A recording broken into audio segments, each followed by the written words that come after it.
If you've been with me on my social media accounts all week, you know I've been talking about marital conflict and how to prevent, or at least minimize a little bit. On Tuesday, I gave you my tip number 1. Know what and whom you are fighting against. On Wednesday, I gave you tip number 2. Take a timeout if necessary. And today, I will give you tip number 3. But for more information on tip numbers 1 and 2, visit my Facebook page and Instagram page at Love Inspiry. Tip number 3, learn and master the art of effective communication. Babe, you see my socks? I'm in the middle of filming something right now. Babe, I'm running late. I was supposed to be at work 10 minutes But ago. I told you the other day where they were. I don't remember that. Hence why we need to learn the effective way to communicate. Stay tuned for the communication model.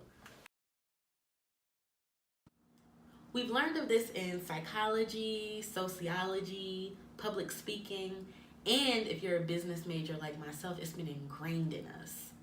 Communication is not just for the corporate world, but it applies in your relationship too. We can't come to learn how we communicate and have dialogue with one another without the communication model. To effectively communicate, you need a sender and a receiver. Or maybe you're like me and talk to yourself sometimes. The sender has a job to encode. As a sender, I have a job to break down the message for understanding. Perhaps I could have explained better to my husband where his socks were. The receiver has a job to decode, or in other words, decipher what the message means. Perhaps I did explain suitably, and my husband just didn't hear me correctly. That is called noise. Noise can be nonverbal and verbal. Maybe the noise that took place in this incident was the Lakers game he was watching.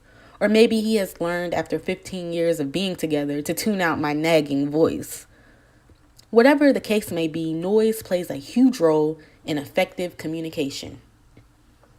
The attitude we may have and the distractions we may feel are all a part of noise. You know how sometimes you can be so annoyed with your spouse you aren't really listening to them?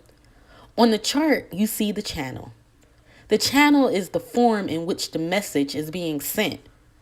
Maybe through email, text, phone, in person.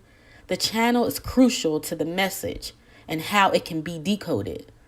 I'm sure you have sent or been on the receiving end of a message that may have came off nasty but really wasn't meant to be. So now that we have broken down the communication model, how does it apply to marital conflicts? Conflict, aggravation, and frustration happens because of miscommunication. As a sender, it is your job to make sure that you are relaying the message to your spouse for understanding. Make it plain. And on the flip side, as the receiver, it's your job to make sure that you are listening to understand the person. To prevent miscommunication from happening, block out the noise or distractions that may happen. Focus in on what your spouse is saying and what they are trying to relay. Provide feedback if necessary to reiterate the message and making sure that you fully understand what the sender was saying to you. Or as the sender, follow up with a question to make sure that the receiver was fully understanding what you were saying. The goal of marital conflict is getting understanding of one another, not determining who is right. Be blessed.